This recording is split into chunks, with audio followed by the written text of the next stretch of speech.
আমার নবী যখন আল্লাহর আদেশ মানতে গিয়া ইসলামের দাওয়াত দিয়েছে, উলামায়ে কেরাম জানা দেয় কাফের মুশরিক বেঈমানের দলেরা আমার নবীর এই কালেমা তো মানে নাই। ওই পাহাড়ের পাদদেশে পাথরের অভাব নাই। কাফের মুশরিকরা একটা পাথর হাতের মধ্যে লইয়া আমার নবীর এত সুন্দর চেহারা, এই চেহারা দেখেও তবুও মারা বন্ধ করে নাই। উলামায়ে কেরামগণ বলেন, নবী আমার যখন এদেরকে কালিমার দাওয়াত দেয়, কাফের মুশরিক বেঈমানের দলেরা আমার নবীর কালিমার দাওয়াত মানে না, বরং নবীকে বলেন তাব্বাল্লাকা ইয়া মুহাম্মদ, ও মুহাম্মদ ধ্বংস হয়ে যা। এই কথা বলে আর একটা পাথর হাতের মধ্যে নিয়ে আমার নবীর চেহারা মুবারকের মধ্যে যখন ঢিল মারে, নবী আমার তার সুন্দর এই চেহারা পাথরের আঘাত, এই আঘাত খাওয়ার পরে নবী সহ্য করতে পারে না। নবীর পুরা চেহারা মুবারক রক্তে লাল হয়ে যায়, নবীর পুরা বডিটা রক্তে লাল হয়ে যায়। তবুও তো নবী বলেন কালিমার দাওয়াত দেওয়া ছিল আমার অপরাধ, ইসলামের দাওয়াত দেওয়া ছিল আমার অপরাধ। ও আল্লাহ, আপনার আদেশ মানতে গিয়ে আমি পয়গম্বর হিসাবে এদেরকে দাওয়াত দিয়েছি। আল্লাহ, আমি এদেরকে অভিশাপ দিব না। আমার নবীর মতো কি মায়াবান জানো আমার নবী বলে, আল্লাহ এদেরকে হেদায়েত দাও। ও আল্লাহ, এদেরকে হিদায়াত নামক দৌলত দান করো। এরে আল্লাহর গোলাম, ও পয়গম্বর ভাবে পাথরের আঘাত খেয়ে তোমার মাঝে আমার মাঝে ইসলামটাকে এই পর্যন্ত আনলেন। এমনিতেই আসে নাই, বান্দা রক্তের ইতিহাসের কোনো কমতি নাই। শুধু তাই না, আবু বকরের কান্নার ইতিহাস, রক্ত ধারণ করার ইতিহাস কেমন। নবী আমার যখন প্রকাশ্যে কালিমার দাওয়াত দিতে যায় না, আবু বকর নবীর হাতে কালিমা পড়ে মুসলমান হওয়ার পরে 39 জন সাহাবী যখন নবীর হয়ে যায়, আবু বকর নবীর কাছে যাইয়া আমার পয়গম্বরকে বলেন, ও নবী আমার, মন চায় একটু কালিমার দাওয়াত দিতে, মন চায় বাইতুল্লাহর সামনে দাঁড়াইয়া একটু কালিমার দাওয়াত সবাইকে দিতে চাই। নবী আমার বলেন, আবু বকর তোমার অন্তরের মধ্যে যেই ব্যথা, আমি নবীর মনের মধ্যে একই পরিমাণ ব্যথা। আল্লাহর পক্ষ থেকে নবুয়ত পেলাম, এই নবুয়ত পাওয়ার পরে আমিও তো স্পষ্ট কালিমার দাওয়াত দিতে পারি নাই। ও আবু বকর, না, কালিমার দাওয়াত প্রকাশ্যে দেওয়া লাগবে না। আবু বকর বলেন, নবী আমার, আমি আবু বকর কেমন জানেন? আপনার এমন এক সাহাবী, আপনি যখন আমাকে কালিমার দাওয়াত দিতে এসেছিলেন, আপনার চেহারা মুবারক আমি আবু বকর দেখার পরে নবী ফিরিয়ে দিতে পারি নাই। আপনার হাতে কালিমা পড়ে মুসলমান হয়ে গিয়েছি। ও নবী আমার, আপনি আমাকে অনুমতি দেন, আমি বাইতুল্লাহর সামনে দাঁড়াইয়া একটু কালিমার দাওয়াত দিতে চাই। নবী বলেন, আবু বকর যাও, অনুমতি দিয়া দিলাম। অনুমতি পাইয়া খুশি হয়ে যখন বাইতুল্লাহর সামনে যাইয়া ইসলামের দাওয়াত দেওয়ার জন্য সবাইকে বলে, আল্লাহ ছাড়া মাবুদ নাই, আল্লাহ ছাড়া মাশুক নাই, তোমরা এক আল্লাহর ইবাদতের মধ্যে মগ্ন হয়ে যাও। ওদিকে আবু জাহালের মাথা তো পুরাই নষ্ট হয়ে গেল। উতবা সাহেবা মুগিরা সবার মাথা পরিপূর্ণ হ্যাং করা আরম্ভ করলো। তারা সবাই আবু বকরের সামনে দৌড়ে আসিয়া আইসা দেখে নবী নাই। আবু বকর একা একা কালিমার দাওয়াত দেয়, আবু বকর একা একা ইসলামের বাণীগুলো পড়ে শোনায়। আবু বকর একা একা বাইতুল্লাহর সামনে দাঁড়ায়া খুতবা পাঠ করে।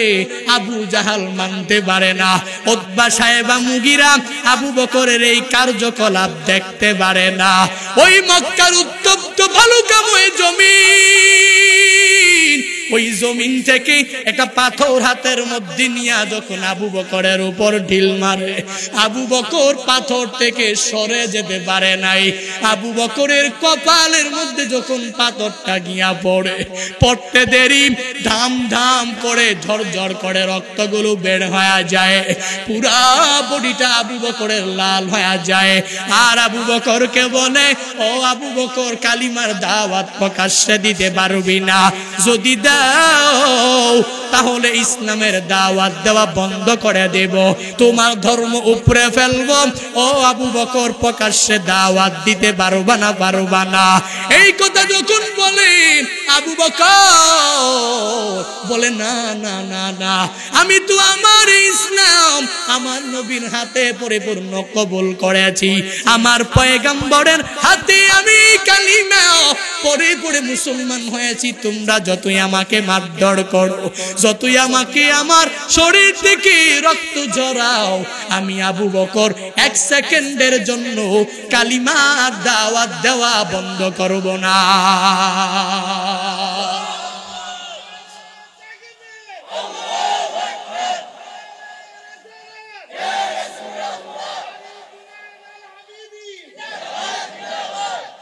আবু বকর এই কথা বলে জবাব দেয়, না না না না, রহমাতুল্লিল আলামিনের হাতে কালিমা পড়নেওয়ালা আমি এমন এক মুসলমান যার কাছ থেকে কালিমা ছুটে যাওয়া বান্দা অনেক দুষ্কর, তুমি ছুটাইতে পারবা না।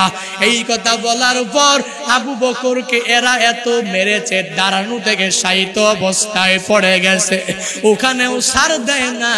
আবু জাহাল উতবা সাহেব আবু বকরের সামনে যাইয়া হাতের মধ্যে একটা চাবুক নিয়া আবু বকরকে উপর করে শুয়াইয়া আবু বকরের পিঠের মধ্যে ধাম ধাম করে বাড়ি মারে, আবার শুয়াইয়া আবু বকরের পেটের মধ্যে চাবুক দিয়া মারে, আর বলে, ইসলামের দাওয়াত প্রকাশ্যে দিতে এসো না, ইসলামের দাওয়াত দেওয়া বন্ধ করে দাও। এই কথা বলার পরে আবু বকর তো কালিমার দাওয়াত দেওয়া বন্ধ করতে চায় না। এক পর্যায়ে এমন হয়ে যায়, আবু বকরের এমন এক পরিস্থিতি হয়ে যায়, আবু জাহাল উতবা সাহেবা এরা মনে করে আবু বকর আর দুনিয়াতে বেঁচে নাই, মনে হয় মারা গেছে, একটু পরে এমনিতেই মারা যাবে। উত্তপ্ত বালুকাময় জমিন, ওই জমিনের মধ্যে আবু বকরকে ফালায়া দিয়া সবাই যখন তাদের নিজ নিজ বাসস্থানে চলে যায়, একটু পরে আবু বকরের সম্প্রদায়ের লোকেরা তাকে দেখতে পায়, আইসা দেখে আবু বকরকে এমন মেরেছে, ওই বালুকাময় জমিনে শায়িত অবস্থায় পায়। আবু বকরকে পরীক্ষা করার জন্য নাকের সামনে নিয়ে হাতটা লাগাইতে দেরি, এখনো দেখি আবু বকর মরে নাই, মরে নাই, মরে নাই। এরে বান্দা, আবু বকরকে এতই মেরেছে, বলে তার দেহের মধ্যে যে সাদা চাদরটা ছিল রক্তে লাল হয়ে গেছে। এরে বান্দা, আবু বকরকে এত মারার পরেও আবু বকর এখনো মরে নাই। আবু বকরকে জীবিত রেখেছেন কে? ইসলামের জন্য নিবেদিত যে আল্লাহর গোলাম, কালিমার জন্য নিজের জিন্দেগিটা দিয়া দিতে চায়, ইসলামের জন্য নিজের তাজা রক্তগুলো জমিনে বিলীন করে দিয়া দিতে চায়, নিজে জেলখানায় আবদ্ধ হওয়া নিজের জন্য আপন মনে করে, যাই করুক না কেন মাজলুমের উপরে জালেম যতই জেলখানায় বন্দি করবে না কেন, যতই এদের কাছ থেকে রক্তপাত ঘটাবে না কেন, মরবে না, মরবে না, মরবে না, এদেরকে বাঁচায়া রাখবেন কে? ওয়ালা তাকুলু লিমান ইউকতালু ফি সাবিলিল্লাহি আমওয়াত বাল আহইয়া ওয়ালাকিন লা তাশউরুন।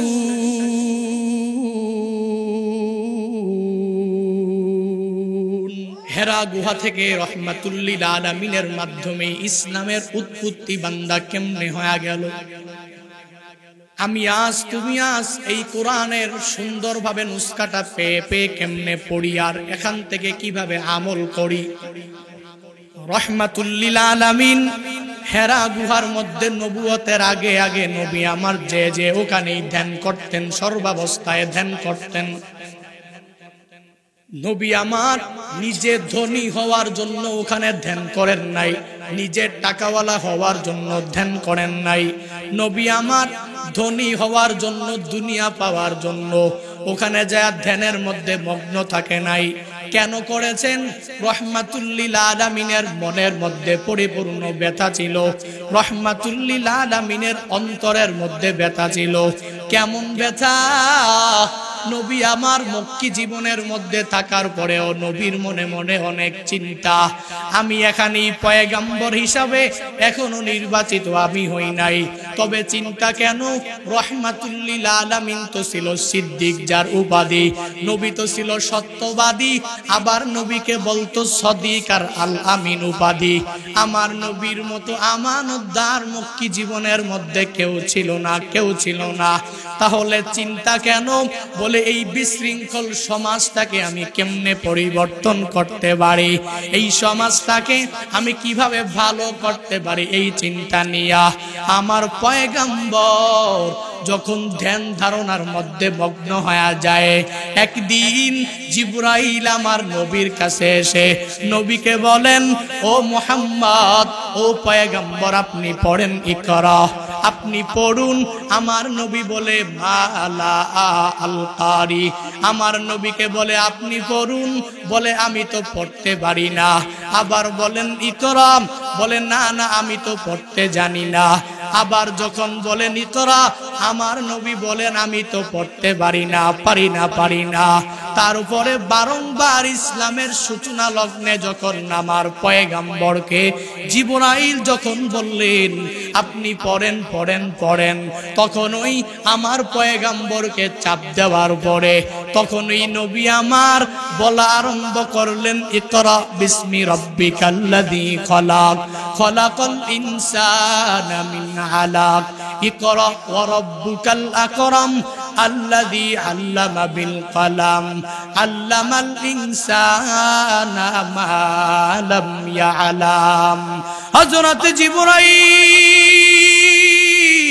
আমার নবীকে এই কথা বলার পরে যখন নবী আমার রবের নামে কোরআন পাঠ করে, সূচনা লগ্ন হবে, ইসলামের সূচনা লগ্ন থেকে এই আয়াতগুলো পাঠ করার পরে জিবরাইল আমার নবীর মাথা মুবারকের মধ্যে ইসলামের তাজ পরায়া দিলেন, নবুয়তের তাজ পরায়া দিলেন। নবী আমার নবুয়তের দরওয়াজা পেয়ে গেলেন। এই আয়াত পাঠ করার পরে নবী আমার, আল্লাহর কোরআন তো সাধারণ কোনো কালাম না, আল্লাহর কোরআন তো সুদূর প্রসারী এক কালাম আর কথা, আল্লাহর এই কথা তো সাধারণ কোনো মানুষের কথাও না। নবী আমার যখন ইকরা বিসমি রাব্বিকাল্লাযী খলাক এই কথা যখন নবী আমার তার জবান থেকে বের করে দিলেন, জবান থেকে বের করার পরে নবীজির কম্পন সৃষ্টি হয়ে গেল, কাঁপতে লাগলেন। নবী আমার বাড়িতে যাবে, বাড়িতে যাইয়া খাদিজা রাদিয়াল্লাহু তাআলা আনহাকে বলে, ও খাদিজা জাম্মিলুনি জাম্মিলুনি, আমাকে চাদর দ্বারা আবৃত করে দাও, আমাকে কম্বল দ্বারা আবৃত করে দাও। খাদিজা রাদিয়াল্লাহু তাআলা আনহা নবীকে চাদর দ্বারা আবৃত করে দিলেন, কম্বল দ্বারা আবৃত করে দিলেন। তবুও আমার নবীর কম্পন তো যায় না, নবী কাঁপে, নবী কাঁপে। নবীর ভিতরে পরিপূর্ণ কম্পন যখন সৃষ্টি হয়ে যায়, হযরতে খাদিজা আম্মাজান খাদিজা বিচলিত হয়ে যায়, মনটা ভেঙে যায়। আমার স্বামীর তো কোনো সময় এমন হয় নাই, আমার স্বামী তো কোনো সময় এভাবে কম্পন সৃষ্টি হয় নাই। হযরতে খাদিজা রাদিয়াল্লাহু তাআলা আনহু নবীকে নিয়া ওয়ারাকা ইবনে নওফালের বাসার মধ্যে নিয়ে যায়। কে সেই Waraqa bin Nawfal? Waraqa bin Nawfal হলো তাওরাতের বিজ্ঞ আলেম। ওয়ারাকা বিন নওফালের কাছে খাদিজা রাদিয়াল্লাহু তাআলা আনহা যখন আমার নবীকে নিয়ে যায় ওয়ারাকা বিন নাওফাল তো হলো বিজ্ঞ তাওরাতের একজন আলেম, শতবর্ষী, কেউ কেউ বলেন 100 বছরের উপরে তার বয়স। তার কাছে গিয়া তার কাছে বর্ণনা করে ওয়ারাকা ইবনে নাওফাল হলো খাদিজা রাদিয়াল্লাহু তাআলা আনহার চাচাতো ভাই। চাচাতো ভাইয়ের কাছে গিয়া বলে, ও চাচাতো ভাই আমার। ওয়ারাকা বিন নাওফালকে ডাইকা বলে, আমার স্বামীর নাম হলো মুহাম্মদ। প্রত্যেক দিন হেরা গুহার মধ্যে যায়, ওখানে যায় ধ্যানে মগ্ন হয়ে যায়, কিন্তু আজকে কি যেন এমন হয়ে গেল, তাকে নাকি একজন অদৃশ্য থেকে একটা ব্যক্তি এসে তাকে বলেছে ইকরা পড়ো, সে বলেছে আমি পড়তে পারি না। আবার পড়েছে ইকরা পড়ো, সে বলেছে আমি পড়তে পারি না। আবার বলার পরে সে ইকরা বিসমি রাব্বিকাল্লাযী খলাক যখন বলেছে, ওই সময় থেকে তার কম্পন সৃষ্টি হয়ে গেছে। ওয়ারাকা বিন নাওফালের কাছে খাদিজা রাদিয়াল্লাহু তাআলা আনহা আমার নবীর ব্যাপারে সব কথাগুলো যখন খুলে বললেন, ওয়ারাকা ডাক দিয়া বলির, খাদিজা তুমি, আমি বসে আছি, আমাকে দাঁড় করিয়ে দাও। ও খাদিজা আমার বোন, শুনো, আমার চোখের পর্দাটা সরায়া দাও, আমি মুহাম্মদকে একটু সালাম দিতে চাই। খাদিজা শোনো, তোমাকে মুবারকবাদ। খাদিজা রাদিয়াল্লাহু আনহা বলেন, আমাকে মুবারকবাদ কেন জানালেন? খাদিজাকে রাহমাতুল লিল আলামিনের ব্যাপারে ওয়ারাকা বিন নাওফাল খাদিজাকে বলে, রে খাদিজা তুমি জানো না, ও খাদিজা তোমার স্বামী তো নবুয়তের দরওয়াজা লাভ করেছে। ও খাদিজা শুধু তাই না, এতদিন তুমি ছিলে মুহাম্মদের স্ত্রী। ও খাদিজা আজকে থেকে তুমি এমন দামি হয়ে গেছো, তুমি শুধুমাত্র মুহাম্মদের স্ত্রী না, তুমি হলো আল্লাহর পক্ষ থেকে নবুয়ত প্রাপ্ত একজন নবীর স্ত্রী। চিল্লায়া সুবহানাল্লাহ।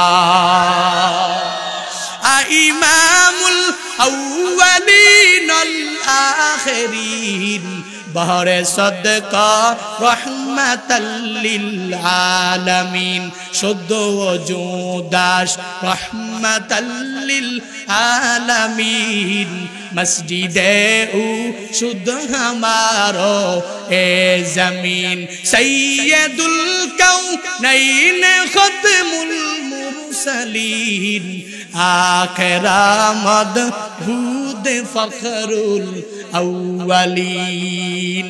ওয়ারাকা ইবনে নাওফাল খাদিজা রাদিয়াল্লাহু আনহাকে বলে, ও খাদিজা এতদিন শুধুমাত্র একজন লোকের স্ত্রী ছিলা, আজকে তুমি শুধুমাত্র মুহাম্মদের স্ত্রী না, ও খাদিজা তুমি অনেক দামি হয়ে গেছো।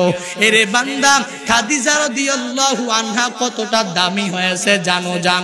বলে খাদিজা রাদিয়াল্লাহু আনহার মতো ভাগ্যবতী নারী আর কেউ নাই এই পৃথিবীতে, ওনার মতো ভাগ্যবতী নারী আর কেউ আসবে না। কেমন খাদিজা রাদিয়াল্লাহু তাআলা আনহা এমন ভাগ্যবতী নারী জানো? রাহমাতুল লিল আলামিন নবুয়তের পরে পৃথিবীর কেউ দেখে নাই, প্রথম দেখেছে খাদিজা। খাদিজা রাদিয়াল্লাহু আনহার হলো এমন চোখ, যেই চোখ দিয়ে আমার নবীর নবুয়তের পরে স্বাস্থ্যের কি হালাত হয়েছিল, আমার নবীর শরীর মুবারকের কি হালাত হয়েছিল, তা খাদিজাই শুধু বলতে পারে। এই জন্য তো খাদিজার মতো ভাগ্যবতী কেউ নাই। কেন ভাগ্যবতী হলো খাদিজা রাদিয়াল্লাহু আনহা, কেন এত দামি হয়ে গেল? বলে আমার নবীকে নবুয়তের পরে সেই প্রথম দেখেছে, এই কারণে নবুয়তের পরে নবীকে খাদিজা ব্যতীত আগে আর কেউ দেখে নাই। ওয়ারাকা ইবনে নাওফাল বলে, খাদিজা তুমি অনেক দামি হয়ে গেলা। এই কথা বলেই ওয়ারাকা চোখ দিয়ে টপ টপ করে পানি পড়ে। খাদিজা রাদিয়াল্লাহু আনহা তার কাছে জানতে চায়, ও আমার চাচাতো ভাই আপনি কান্না করেন কেন? ওয়ারাকা বলে, আমার মনের মধ্যে চিন্তা কি জানো? আমার জীবনের সময় শেষ, আমার জীবনের প্রথম যদি আমি মুহাম্মদকে পাইতাম, আমার জীবনের প্রথম যদি আমি রাহমাতুল লিল আলামিনকে পাইতাম। আমি তো জানি তাওরাতের মধ্যে ওই কথাই লেখা আছে, ইনজিলে ওই কথাই লেখা আছে, জাবুরের মধ্যে ওই কথাই লেখা আছে। এই মক্কা নগরীতে আমার পয়গম্বর রাহমাতুল লিল আলামিন মুহাম্মদ যখন সবাইকে কালিমার দাওয়াত দিবে, মক্কাবাসী তো মেনে নিবে না, বরং নবীকে তারা দিবে, মদিনায় পাঠায়া দিবে। আমি যদি ও খাদিজা ওই সময় যদি থাকতাম, আমি আমার মুহাম্মদের পাশে পাশে থাইকা তাকে সাপোর্ট দিতাম। আমি মুহাম্মদের পাশে থেকে সর্বাবস্থায় তার সাথেই আমি থাকতাম। এজন্য আমি কান্না করি, ও খাদিজা টেনশন নাই, চিন্তা করার কোনো কারণ নাই, এটা তো সাধারণ কোনো লক্ষণ না। আমি তাওরাত পড়ে দেখলাম, আমি জাবুর ইনজিলের মধ্যে সুন্দরভাবে দেখলাম, এটা তো মুহাম্মদ পয়গম্বর, যেই পয়গম্বর সাধারণ কোন নবী না। এই নবী হলো সাইয়্যিদুল আম্বিয়া, সাইয়্যিদুল মুরসালিন। এই নবী হলো সারা বিশ্ব জাহান হবে আলামিনের রব। আল্লাহ হচ্ছেন, আল্লাহ তো সূরা ফাতিহার মধ্যে জানা দিয়েছে, আলহামদুলিল্লাহি রাব্বিল আলামিন। আমি আল্লাহ হলাম এমন আল্লাহ, যে আল্লাহ হলাম রব্বুল আলামিন, আলামিনের জন্য রব। আর আমার নবী কি জানো, আমি হলাম আলামিনের রব, আর আমার পয়গম্বর হলো আলামিনের জন্য রহমান। শুধু তাই না, হাদিসে কুদসির মধ্যে আল্লাহ জানা দেন, ও পয়গম্বর লাউলাকা লামা খলাকতুল আফলাক, ও পয়গম্বর আমি আপনাকে এতটাই ভালোবাসি জানেন, যদি আমি আপনাকে না বানাইতাম আসমান বানাইতাম না, আপনাকে যদি না বানাইতাম আমি জমিন বানাইতাম না, আপনাকে যদি সৃষ্টি না করতাম আমি মানুষ বানাইতাম না, আপনাকে যদি আমি না বানাইতাম সমুদ্র বানাইতাম না, সব কিছু আপনার উসিলায় আমি আল্লাহ পয়দা করলাম। ওয়ারাকা বিন নাওফেল খাদিজা রাদিয়াল্লাহু আনহাকে এটাই জানাতে চায়, এটাই বুঝাতে চায়, ও খাদিজা টেনশন করার কোনো প্রয়োজন নাই। ইনি হলেন সর্বশেষ এবং সর্বশ্রেষ্ঠ নবী হযরত মুহাম্মদ রাসূলুল্লাহ সাল্লাল্লাহু আলাইহি ওয়াসাল্লাম। নবী আমার খাদিজা রাদিয়াল্লাহু আনহার সাথে যখন বাড়িতে চলে যায়, 3 বছর নবী কাউকে দাওয়াত দিতে পারে নাই, কারণ আল্লাহর পক্ষ থেকে কোনো আদেশ আসে নাই। 3 বছর দাওয়াত দেয় না, 3 বছর পরে সবাইকে প্রকাশ্যে দাওয়াত দেওয়ার জন্য আল্লাহর পক্ষ থেকে যখন অর্ডার চলে আসে, ও পয়গম্বর আমার, ওয়ানজির আশিরাতাকাল আকরাবিন, নবী আমার এখন সময় চলে এসেছে, আপনি আপনার আত্মীয় স্বজনকে আল্লাহর দিকে ডাকেন, আপনি আপনার আত্মীয় স্বজনকে ইসলামের দিকে আহ্বান করেন, আপনি আপনার আত্মীয় স্বজনকে কালিমার দাওয়াত তাদের কাছে পৌঁছায়া দেন। আমার নবীকে 3 বছর পরে 43 বছর বয়সে যখন আল্লাহ আদেশ দিয়া দিলেন, নবী আপনার আত্মীয় স্বজনকে ইসলামের দাওয়াত দেওয়া চালু করে দেন। আল্লাহর পক্ষ থেকে আদেশ, আমার নবীর তো মানাই লাগবে। নবী আমার আল্লাহর আদেশ মানার জন্য পাহাড়ের পাদদেশে গিয়া, ফারান নামক ওই পাদদেশে নবী আমার যাইয়া সবাইকে খবর দিয়েছে, ও ইহুদি খ্রিস্টান কাফের যারা আছো, আমার বংশের কুরাইশ বংশের যারা আছো, যারা সর্দাররা আছো, সবাই আমার সামনে চলে আসো। সবাইকে নবী যখন ডাকলেন, সবাই রহমাতুল লিল আলামিনের সামনে আসলো। নবী আমার সবাইকে উদ্দেশ্য করে বলতে লাগলেন, তোমরা আমাকে কেমন চোখে দেখো, আমি মুহাম্মদ কেমন তোমরা আমাকে বলো। তারা সবাই বলেন, ও মুহাম্মদ তুমি তো অনেক ভালো মানুষ, তুমি সত্যবাদী, তোমার যে শত্রু ওই শত্রুও তোমাকে সত্যবাদী বলে। কাফের মুশরিক বেঈমানরা সবাই দলে দলে তোমার কাছে আমানত রাখে, তোমার মতো বিশ্বাসী কেউ নাই, তোমার মতো আমানতদার তো কেউ হতেও পারে না। এবার নবী তার সম্পর্কে জিজ্ঞাসা করে কাফেরদেরকে বলে, আমি যদি বলি এই পাহাড়ের পিছনে একটা দল ওখানে উপস্থিত আছে, যেই দলটা তোমাদের উপরে আক্রমণ করতে চায়, তোমরা কি বিশ্বাস করবা নাকি? কাফের মুশরিকরা বলে, হ্যাঁ হ্যাঁ আমরা বিশ্বাস করব, কারণ জিন্দেগিতে তুমি তো কোনো মিথ্যা বলো নাই, জিন্দেগিতে তুমি মিথ্যার কাছে ধারেও যাও নাই, তোমার কথা কিভাবে বিশ্বাস করব না? মেনে নিলাম তোমার কথা মেনে নিলাম। এবার পয়গম্বর বলেন, এখন যদি তোমাদেরকে আমি একটা কথা বলি, বলে কি কথা বলো? বলে তোমরা যে 360টা মূর্তির পূজা করো, এই মূর্তি পূজা ভালো না, এই মূর্তি পূজার মাধ্যমে কিয়ামতে জান্নাতের অধিপতি হতে পারবা না। সামনে কিয়ামত, ওই কিয়ামতে যদি ভালো ফলাফল অর্জন করতে চাও, তাহলে 360টা মূর্তিকে ভেঙ্গে চুরমার করে দাও, এক আল্লাহর ইবাদত করো। আল্লাহ ছাড়া তোমাদের সাহায্যকারী কেউ নাই, আল্লাহ দিতে পারেন, আল্লাহ সম্মান দিতে পারে, আল্লাহ মর্যাদার অধিপতি বানাতে পারে, আল্লাহ তোমাকে পরিপূর্ণ নেতৃত্বের আসনে আসীন করতে পারে।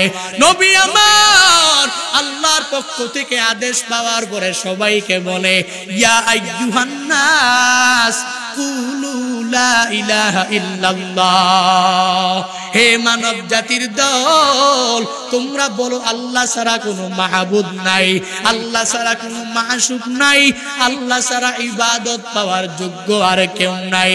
এই কথা যখন নবী বলেন, আর বলে ইন্নী রাসূলুল্লাহ, আমি হলাম আল্লাহর রাসূল, আমি হলাম তোমাদের একজন পয়গম্বর, আল্লাহ ছাড়া মাবুদ নাই, এই কথা পরিপূর্ণ অন্তরের মধ্যে ঢুকাও। যদি আমাকে যদি তোমরা নবী বলে মেনে নিতে পারো, আর আল্লাহর ইবাদত যদি ঠিক মতন করতে পারো, তাহলে তুফলিহু, তোমরা সবাই সফল কাম হয়ে যাবা, তোমরা মুফলিহুনদের অন্তর্ভুক্ত হয়ে যাবা। এই কথা বলার পর কাফের মুশরিক বেঈমানরা আমার নবীকে উদ্দেশ্য করে বলে, আলিহাজা জামাতানা ইয়া মুহাম্মদ, হে মুহাম্মদ, এই কথা বলার জন্য বুঝি আমাদেরকে ডেকেছো? আল্লাহ ছাড়া মাহবুদ নাই, আল্লাহ একজনের ইবাদত আমরা করা লাগবে। আমার নবী যখন এদেরকে কালিমার দাওয়াত দিয়েছে, আমার নবী যখন আল্লাহর আদেশ মানতে গিয়া ইসলামের দাওয়াত দিয়েছে, উলামায়ে কেরাম জানা দেয় কাফের মুশরিক বেঈমানের দলেরা আমার নবীর এই কালিমা তো মানে নাই। ওই পাহাড়ের পাদদেশে পাথরের অভাব নাই, কাফের মুশরিকরা একটা একটা পাথর হাতের মধ্যে লইয়া আমার নবীর এত সুন্দর চেহারা, এই চেহারা দেখেও তবুও মারা বন্ধ করে না। উলামায়ে কেরামগণ বলেন, নবী আমার যখন এদেরকে কালিমার দাওয়াত দেয়, কাফের মুশরিক বেঈমানের দলেরা আমার নবীর কালিমার দাওয়াত মানে না, বরং নবীকে বলেন, তাব্বাল্লাকা ইয়া মুহাম্মদ, ও মুহাম্মদ ধ্বংস হয়ে যা।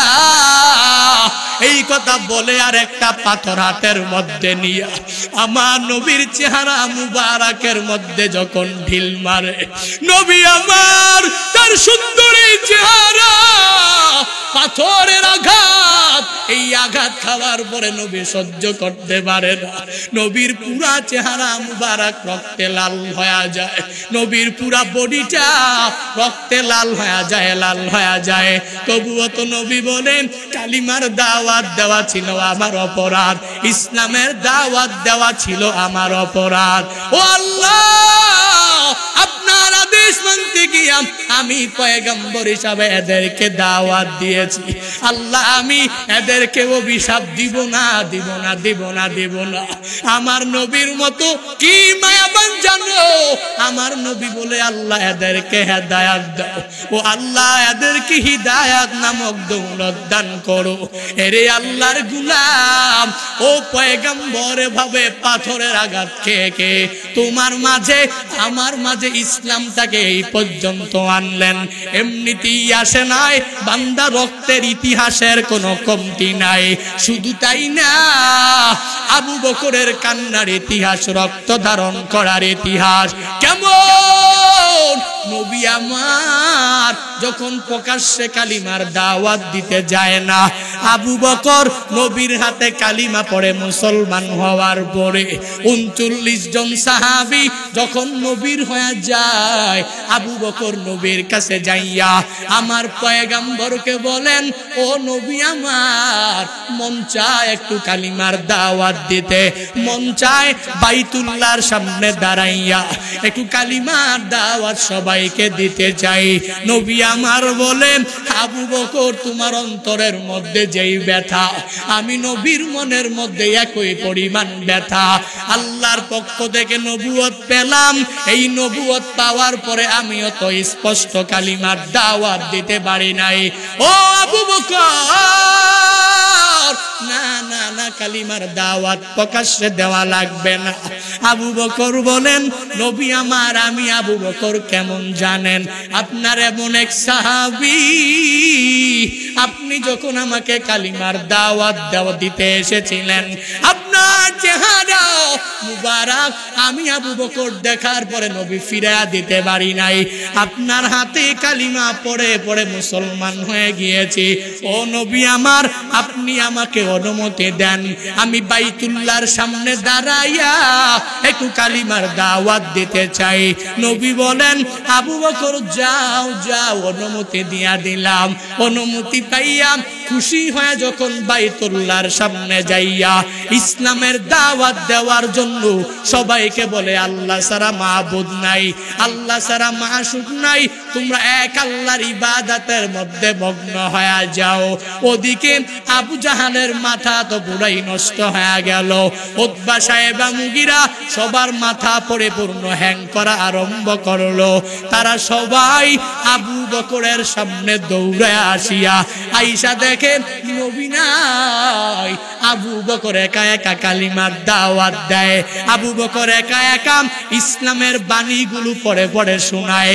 আবু বকর একা একা বাইতুল্লাহর সামনে দাঁড়ায়া দাঁড়ায়া দাঁড়ায়া খুতবা পাঠ করে।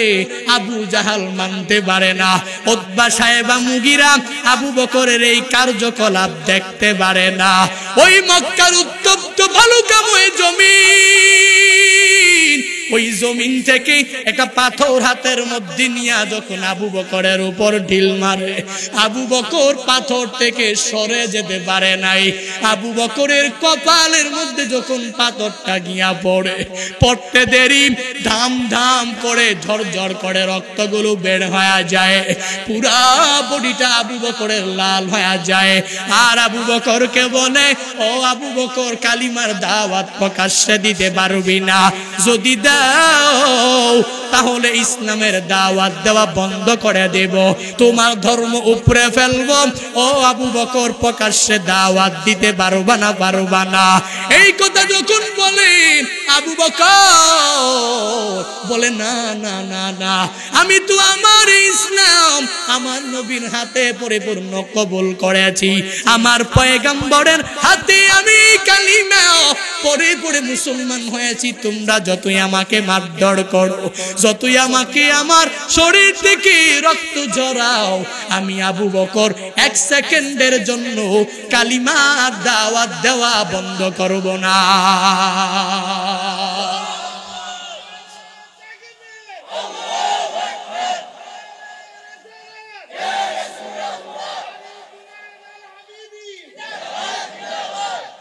আবু বকর এই কথা বলে জবাব দেয়, না না না না, রহমাতুল লিল আলামিনের হাতে কালিমা পড়নেওয়ালা আমি এমন এক মুসলমান যার কাছ থেকে কালিমা ছুটে যাওয়া বান্দা অনেক দুষ্কর, তুমি ছুটাইতে পারবা না।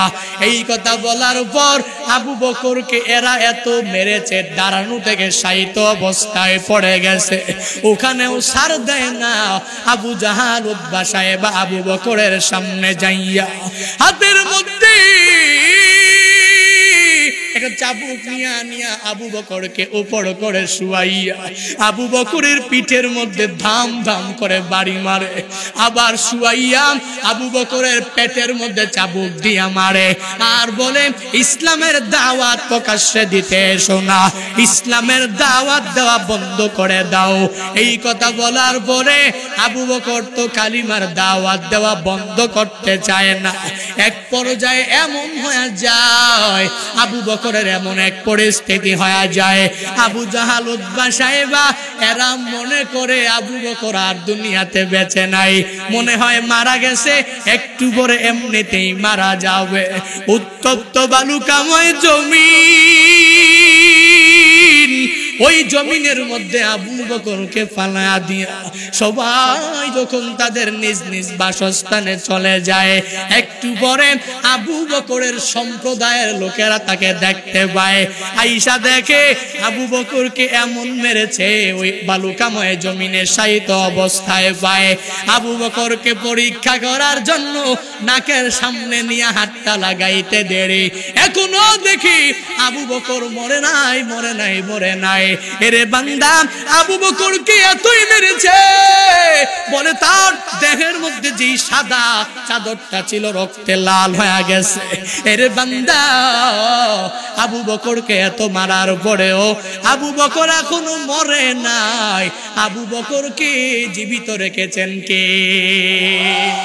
ইসলামের জন্য নিবেদিত যে আল্লাহর গোলাম, কালিমার জন্য নিজের জিন্দেগিটা দিয়া দিতে চায়, ইসলামের জন্য নিজের তাজা রক্তগুলো জমিনে বিলীন করে দিয়া দিতে চায়, নিজে জেলখানায় আবদ্ধ হওয়া নিজের জন্য আপন মনে করে, যাই করুক না কেন মাজলুমের উপরে জালেম যতই জেলখানায় বন্দি করবে না কেন, যতই এদের কাছ থেকে রক্তপাত ঘটাবে না কেন, মরবে না, মরবে না, মরবে না, এদেরকে বাঁচায়া রাখবেন কে?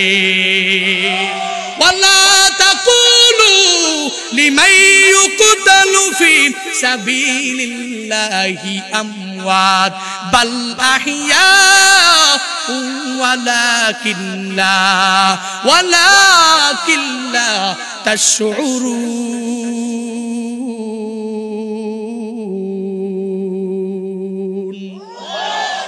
আল্লাহ বলেন ওয়ালা তাকুলু লিমান ইউকতালু ফি সাবিলিল্লাহ, আল্লাহর পথে যারা নিজেকে পরিপূর্ণ বিলীন করে দিতে চায় এরা মরে না, মরে না, মরে না, এদেরকে বাঁচায়া রাখেন কে? জোরে বলেন, আর জোরে। 7:30 আবু বকর অনেক মেরেছে কিন্তু মারা যায় না, বাঁচায়া রেখেছেন কে? জোরে বলেন, আবু বকরকে বাঁচায়া রাখেন আল্লাহ। এজন্যই দুনিয়াতে সর্বাবস্থায় আমি এই কথা বলি, যারা জুলুমের শিকার হয়ে, নির্যাতনের শিকার হয়ে জেলখানায় যায়, নিজে শহীদ হওয়াটা নিজের কাছে গর্বিত মনে করে, ইসলামের জন্য, আল্লাহর জন্য, রাহমাতুল লিল আলামিনের জন্য এদেরকে অনেক নির্যাতন করা হবে, এদেরকে অনেক মারা হবে, জেলখানায় একজনের পর আরেকজনকে প্রবেশ করানো হবে। কিন্তু আল্লাহ তো বলেন ইসলামের বাতি জ্বালিয়েছি তো আমি আল্লাহ, পৃথিবীর কোন মানুষ তো এটা জ্বালায় নাই। হিন্দুদের ধর্ম মানুষ জ্বালিয়েছে, খ্রিস্টানদের ধর্মের বাতি মানুষ জ্বালিয়েছে, কিন্তু ইসলাম তো নূরুল্লাহ, আল্লাহ তাআলার পক্ষ থেকে এমন এক বাতি, যেই বাতি জ্বালিয়েছেন আমার আল্লাহ, পৃথিবীর কোন মানুষ এই বাতিকে কশ্চিন কালেও নিভাতে পারে না। ঠিক কিনা? যতই চেষ্টা করবে ইসলামের বাতি নিভবে না, নিভবে না। সাহাবায়ে কেরামকে জুলুম করা হয়েছিল, নির্যাতন করা হয়েছিল, এরা যদিও এদেরকে নির্যাতন করা হয়েছে ইসলাম থেকে এক পা দূরে সরে যায় নাই। আজকেও আমি আপনি উম্মতে কামেলা যদি হতে চাই, মুসলিমে কামেল যদি হতে চাই, মুমিনে কামেল যদি হতে চাই, সাহাবায়ে কেরামকে অনুকরণীয় আদর্শ বানাইয়া তাবেঈনদেরকে অনুকরণীয় আদর্শ বানাইয়া, তবে তাবেঈনদেরকে অনুকরণীয় আদর্শ বানাইয়া আমাকে যতই জুলুম করা হবে, আমাকে যতই নির্যাতন করা হবে, আমি আহলে হক উলামায়ে কেরাম যারা আছেন, ইসলামের জন্য যারা কাজ করেন, কালিমার জন্য যারা কাজ করেন, দেশে শান্তি শৃঙ্খলা বজায় রাখার জন্য যেই ব্যক্তিটা কাজ করেন, ওই ব্যক্তির সাপোর্ট দিয়ে যাবো তো ইনশাআল্লাহ। পারবো তো ইনশাআল্লাহ। সকলে বলে ইনশাআল্লাহ। আল্লাহ আমাদেরকে হক্কানি উলামায়ে কেরামের ভালোবাসা অন্তরের মধ্যে নিয়ে চলার তৌফিক দান করুন। আরো জোরে বলেন, আরো জোরে পড়ি আমিন।